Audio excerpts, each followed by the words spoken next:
warahmatullahi wabarakatuh. Waalaikumsalam warahmatullahi wabarakatuh.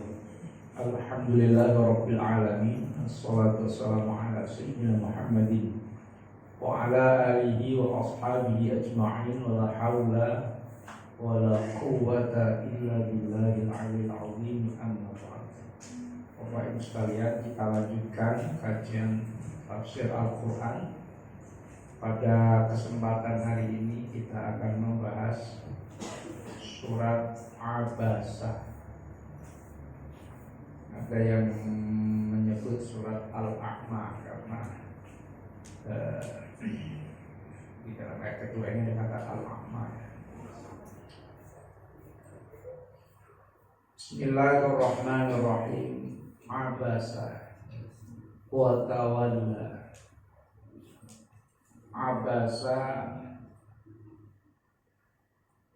apa bahasa Jawa ini cemberut gak boleh, merengut ya. Abasa merengut. So, apa bahasa halusin merengut gitu? Merengut ya, cemberut. Wa tawalla lan mingu, berpaling sapa nabi. Ini anja krono teko kuing anjing Nabi sapa al-a'ma wong kang buta. Ini ayat apa? Kitab ya. Kitab itu apa? Teguran terhadap Nabi. Jadi karena betapa tingginya posisi dan derajat Nabi, ketika akan terjadi hal-hal yang bisa membuat orang salah paham pun sudah ditegur oleh Allah. Jadi kenapa Nabi itu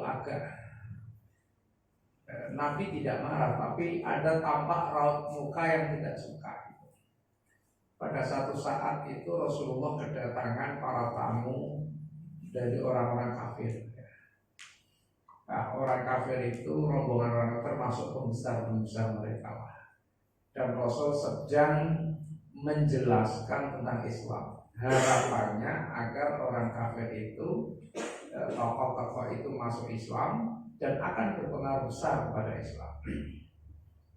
Coro PMT monokicik, ketekanan pejabat dari instansi tertentu yang punya anak buah banyak, tidak pejabat TK mau jadi nasabah sini, nanti anak buahnya akan ikut semua kan gitu.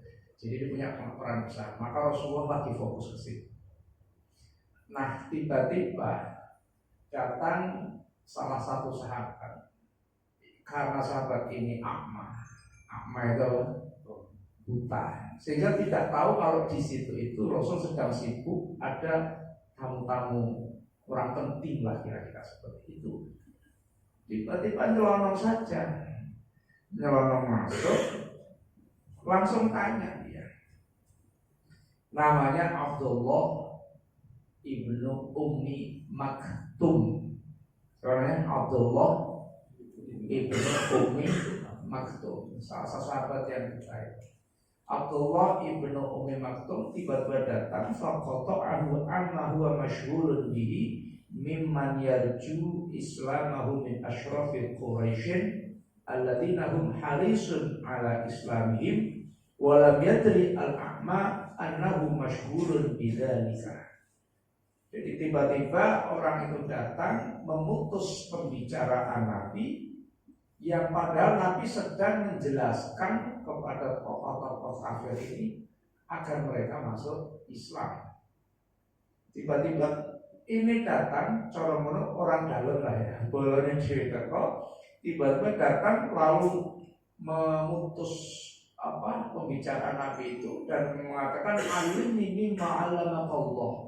Menurut Nabi, aku diajar sih sampean ki oleh wahyu kote Gusti Allah. Cara mana gila saya lagi ada tamu siapa atau Pak Israel lagi ada tamu untuk orang penting lah. Tiba-tiba sahabatnya terkucuk-kucuk Iki Pak besok ono berita apa pernah. Lah cara gampangnya itu lha wonge dhewe lha kok engko lho. Pak takok kan suatu iso. Kenapa harus menyela pada saat lagi ada tamu besar? Dan tamu itu sangat diharapkan Islamnya. Jadi bukan Nabi kok tidak suka ini memandang ini apa ada orang buta, bukan itu ya. Karena lagi sibuk itu pun Nabi tidak marah-marah, tidak, hanya secara spontan kurang apa berkenan sehingga raut mukanya raut wajahnya agak berbeda. Iku nek coro aku sampeyan lagi sibuk-sibuk ono cah cilik lah ibarat ono wong dhewe kerusuhan kok sih ora ngerti sih ya. Seandainya bupati lagi ada tamu bupati lain tiba-tiba stafnya datang kerusuhan pasti dimarah-marahin ya kan. Tapi karena Rasulullah itu akhlaknya tinggi tidak marah, hanya secara otomatis agak sedikit kecewa gitu. Nah itu mukanya agak kurang berkenan, wajah beliau kurang berkenan sehingga pergi meninggalkan Abdullah ibnu Ummi Maktum itu. Nah karena beliau ini seorang yang sangat dimuliakan oleh Allah, seperti itu saja sudah ditegur. Seperti itu saja sudah ditegur. Padahal coba kalau dalam logika tokoh zaman sekarang ada bupati ada tamu bupati lain misalkan, atau ada bupati sedang ada tamu investor lagi bicara masalah penting untuk pembangunan kabupaten tersebut. Tiba-tiba ada stafnya datang menanyakan hal yang lain yang sebetulnya nanti bisa dibacakan. Kira-kira dimarahin nggak? Pasti dimarahin kan? Tapi Nabi tidak memarahi. Sehingga kalau hanya tidak berkenan itu sebetulnya wajar, ya sebetulnya wajar. Tapi hal seperti ini pun untuk standar seorang Nabi dianggap itu ya jangan sampai terjadi, jangan sampai keulang, sehingga ditegur oleh Allah dengan turunnya ayat abasa wa tawalla. Jadi istilahnya bukan Nabi kurang berkenan gitu, kalau tak cenderung itu langsung ditegur. Tetapi ini sekaligus sebagai salah satu bukti bahwa Al-Quran itu bukan karangan Rasulullah. Salah satu bukti bahwa Al-Quran itu betul-betul wahyu dari Allah. Buktinya Nabi dia apa? Ditegur. Nabi dia apa? Ditegur. Kan orang-orang kafir itu ada juga yang menganggap Quran itu bikinan Nabi sendiri ya. Padahal bukan. Ini sebagai salah satu bukti kalau Nabi itu, kalau Al-Quran itu betul-betul dari Allah, sehingga ada ayat yang menegur kepada Rasulullah SAW melalui surat Abasa wa tawalla anja'ahul a'ma. Al-a'ma itu isinya siapa tadi? Abdullah ibnu Ummi Maktum, pakai kaf ya, Maktum, bukan Maktum tapi Maktum. Sehingga setelah peristiwa itu setiap kali karena Rasul ditegur oleh Allah, setiap kali Ibnu Ummi Maktum datang, Rasulullah selalu menyapa marhaban biman atabani fihi rabbi. Selamat datang orang yang menyebabkan aku ditegur oleh Tuhanku. Dengan bahasa yang sebegitu indahnya sambil kita senyum gitu ya. Jadi ini luar biasa. Nah, jadi ada ayat namanya ayat itab. Ayat apa?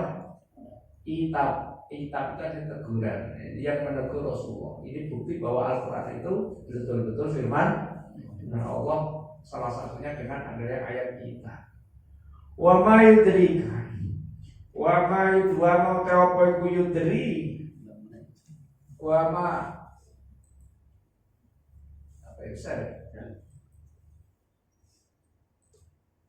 wa mau teo poiku yudri merohake ka ing sira apa maka ing sira la alahu menawa al-a'ma iku yazakka la alahu menawa al-a'ma iku yazakka ayata zakka apa la alahu yazakka di mana yata zakka bersihake mencucikan dirinya Au yadzakkaru utawa nampa pitutur yataizu yadzakkaru dari kata yatadzakkaru fatan fa'u mongko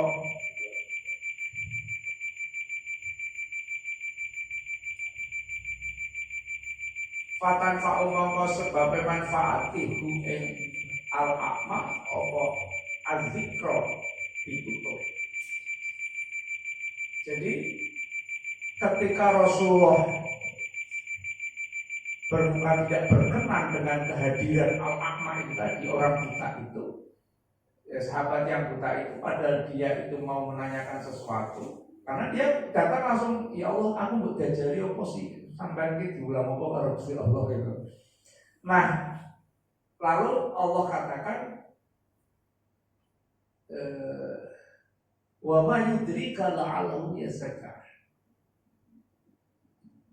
Bahasa kasarnya, kita itu tidak boleh melihat zahir seseorang, ya.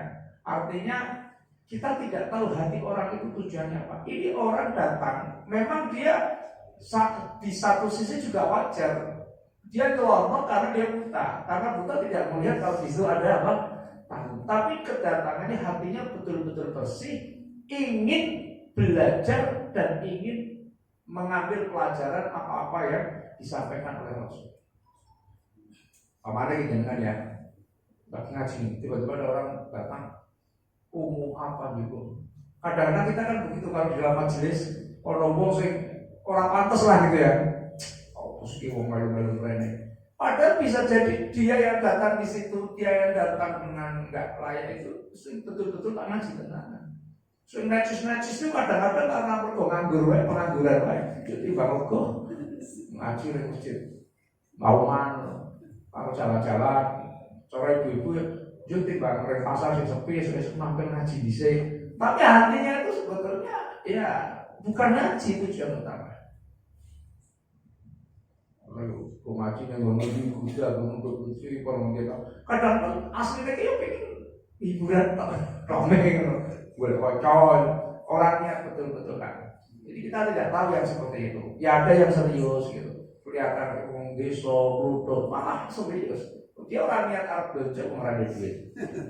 Ya, nah kan kita ada ngaji kalau macaknya itu mau belanja tak. Ya karena di situ terjadi pasar dagang gitu. Nah itu niat orang kita tidak tahu apa itu segala hal. Siapa tahu nih.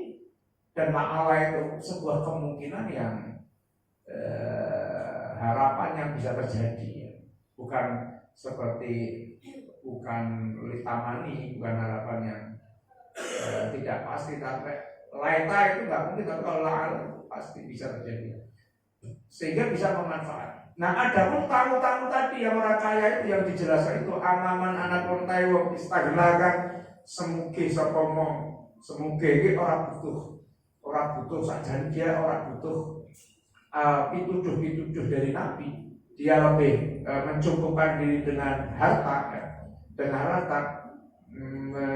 fa'anta mungkok taisiro lagu maring manis taruna ikut tasoda apa jenenge, justru dilayani di servis begitu.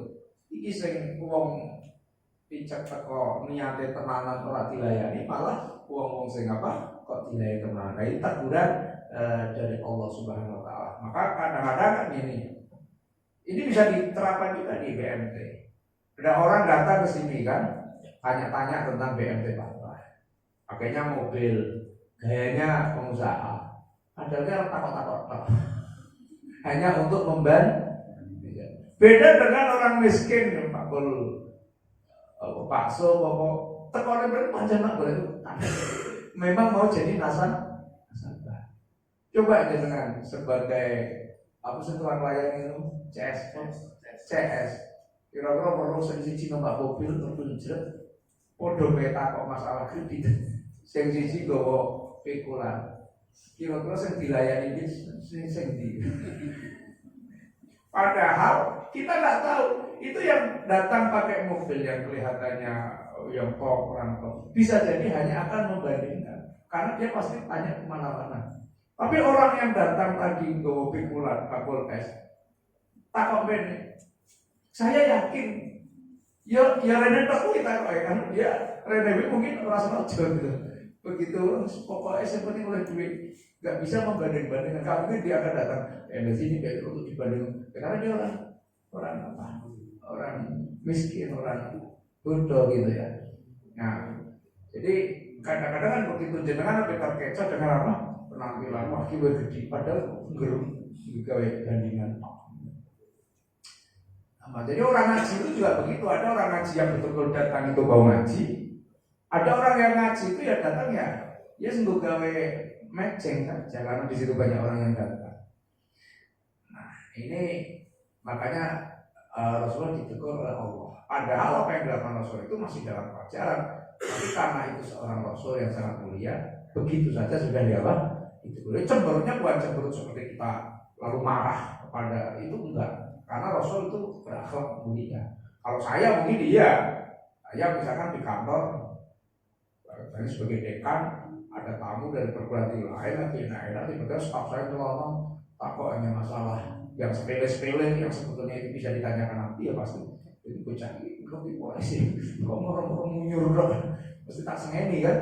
Nah, jadi tapi karena ini Rasulullah meskipun tidak sampai marah ya sudah itu kepantasan. Jadi kepantasan orang itu kan bertingkat-tingkat memang. Nah ibaratnya apa Lutfi ngono bal-balan nganggo jadi seneng bal-balan ya. Ngono pendek kan. Oke, let's see. Nah, upamane kancamu mesti nganggo soal pendek kan pantas kan. Ya pantas kan. Tapi gue orang pakai pantas nek nganggo soal. Apalagi saya. Padahal jangan bal-balan iki penake soal pendek. Saya minta misalkan pakai soal pendek. Yang lain juga pakai soal pendek. Tapi yang lain kan nggak bakal diomong. Yang lain pasti diomong. Tapi begitu kayaknya nyompok ya. Padahal sama dengan yang lain itu. Ya, ini tingkat kepantasan itu. Ya sama lah. Pegawai koperasi yang lain kan ada yang rambutnya disasar terurai kelihatan loh. Tapi pegawai PMT Bahtera tiba-tiba datang tidak berjilbab, bukan disasar sebenarnya bukan maksud tidak berjilbab. Sampai datang ke sini tanpa jilbab, pasti dianggap wah terus kok syariah kok karyawannya kurang jilbaban kan begitu. Padahal sampai kerja di koperasi yang lain nggak pakai jilbab, biasa saja tidak masalah. Nah itu jadi tingkat kelayakan itu memang berbeda-beda ya. Karena itu dipengaruhi dengan tingkatan seseorang dan juga dipengaruhi budaya. Makanya ada perbedaan adalah antara akhlak dengan etika. Kalau akhlak itu universal, akhlak itu semua sama. Tapi kalau etika, etis apa tidak, itu sangat lokalistik, sangat variatif. Kalau Anda wanita ketemu dengan laki-laki, acara di BMT Bahtera, tiba-tiba cipika-cipiki, etis apa tidak? Kita ini, saya datang tiba-tiba Anda menyambut saya cipika-cipiki dengan ibu dengan bapak, etis apa tidak? Coba Pak. Dicoba. Tidak etis, iya kan? Tapi kalau di luar negeri, ya kok di luar negeri, di kota besar lah, artis-artis itu ketemu cipika-cipiki, etis nggak? Etis. Justru kalau tidak cipika-cipiki dianggap tidak etis. Ini etika. Berbeda kan? Kalau Anda datang ke sini pakai gaun yang panjang tapi pakai tato, tidak etis. Tapi coba bagi artis, bagi orang kota yang ada resepsi pernikahan, bosok pejabat-pejabat, kadang-kadang yang datang kan malah orang yang lambingan pembenaran dong. Itu ada itu di komunitas mereka etis. Nah, jadi etika itu satu daerah dengan daerah yang lain apa? Tapi kalau akhlak itu sama universal. Ini begitu ya. Padahal orang-orang yang datang orang kafir itu wa ma alaika orang-orang itu terkait salat Allah ya zakat. Wa mau tahu iku alaika ngatasi Allah ya zakat yen to ora padha bersihake sapa wong kafir mau. Artinya kenapa kamu lebih mementingkan orang-orang Quraisy itu? Padahal kalau toh mereka itu tidak masuk Islam, kan tidak masalah. Sedangkan orang yang buta ini datang betul-betul ingin membersihkan diri. Jadi cara mau diolehke. Wa amamana napa wong jarakang teko sapa man kareng sira yas'ah lalumaku, orang yang datang dengan cepat tiba-tiba langsung selalu tadi wa tayo mau al itu yakhsha, betul-betul yakhsha wedi karo Gusti Allah. Fa'anta muntasiran musakin ama itu talaha, justru mengabaikan, justru orang konteks tidak mempedulikan. Nah, ini sebuah teguran. Ayat ini bercerita tentang teguran, padahal wadatul Rasul tidak bermaksud untuk membedakan antara satu orang dengan orang lain. Kenapa Rasul tidak langsung menjawab yang orang buta itu? Karena ini ada kepentingan yang lebih besar. Apalagi kalau jenengan membedakan orang itu karena membedakan status, posisi dan jabatan. Jadi Rasul bukan karena ini orang penting, ini orang biasa, bukan itu. Yang dipikirkan oleh Rasul itu karena ini penting untuk kepentingan Islam. Tetapi kan orang yang melihat bisa salah paham kan.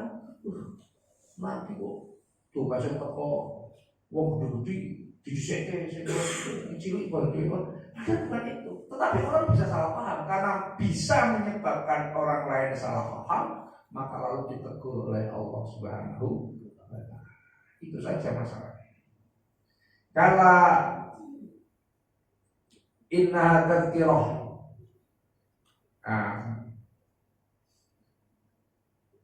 Ini sudah agak berpindah kepada ajaran-ajarannya bahwa inna sak temene apa pindah dari inna surat ya, ayat yang diturunkan itu, ayat ini di atas itu kala ojo ngono inna sak temene ayat iku tadhkirah, jadi pengiling-iling bahwa apa yang disampaikan ayat di atas itu menjadi sebuah pelajaran, peringatan bahwa kita tidak boleh memandang sesuatu itu meskipun kadang-kadang kita itu menganggap ini lebih penting. Faman mongko sapane wong syaa kang karo sapa man zakaro mongko bakal ngeling-eling sapa man ing faman syaa zakaro.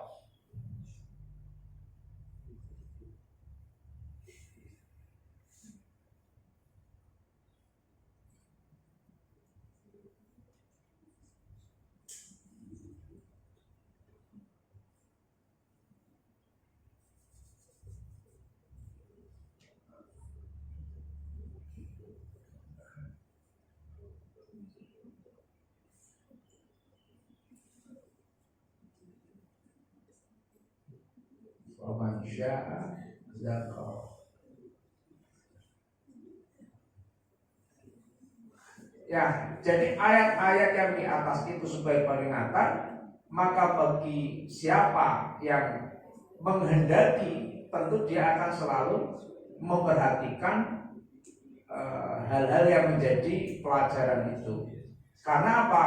Fi suhufil mukarramah itu semua sudah tercatat di dalam suhuf-suhuf yang dimuliakan. Suhuf itu jamak dari kata sohifah, lembaran-lembaran yang kitab-kitab yang dicatat di Lauhul Mahfuz itu. Ini sudah berbicara tentang Al-Quran. Dzakaro, jadi yang menghendaki ayat-ayat itu akan selalu memperhatikan kepada Al-Quran. Jadi dobernya ganti mudzakar karena yang dimaksud adalah Al-Quran secara keseluruhannya. Fi suhufil mukarramah yang tercatat di dalam mushaf. Marfu'atin mutahharah dan marfu'ah itu ditinggikan. Ya karena di Lauhul Mahfuz sana bahkan mutahharah disucikan. Oleh siapa? Bi aidi safaroh, kelawan pira-pira tangane malaikat kang nulis wahyu. Nulis wahyu dari mana? Dari Allah, ya, untuk disalin, untuk disampaikan sebagai perantara antara Allah dengan Rasulullah Shallallahu Alaihi Wasallam. Ini sudah cerita malaikat kiramin bararah yang mulia-mulia dan berbuat baik. Ini bahwa segala ajaran-ajaran itu tercatat di dalam Al-Quran. Lalu bagi orang yang ingin menjaga, yang menghendaki, tentu dia akan memperhatikan ayat-ayat Al-Quran, di mana ayat-ayat Al-Quran itu tercatat di suhuf yang sangat dimuliakan, ada di Lauhul Mahfuz sana. Makanya ayat tentang la yamassuhu illal mutahharun itu terjadi perbedaan penafsiran. Ada yang mengatakan tidak bisa menyentuh makna-makna Al-Quran kecuali orang-orang yang disucikan. Artinya orang yang hatinya kotor itu tidak bisa ya menyentuh kandungan-kandungan Al-Quran. Nah, ada yang Al-Quran, ada yang mengartikan itu bukan masalah, ayat itu bukan masalah menyentuh fisik, mushaf bukan ya. Nah, tapi sebagian menggunakan dalil itu untuk mewajibkan bahwa memegang mushaf Al-Quran harus apa? Punya wudu. Nah, itu namanya perbedaan penafsiran. Kata mutahhar ini mutahharun, mutahharoh, kalau makna bahasanya itu yang disucikan. Makanya ada wanita yang diberi nama mutahhar, wanita yang disucikan, dimandikan.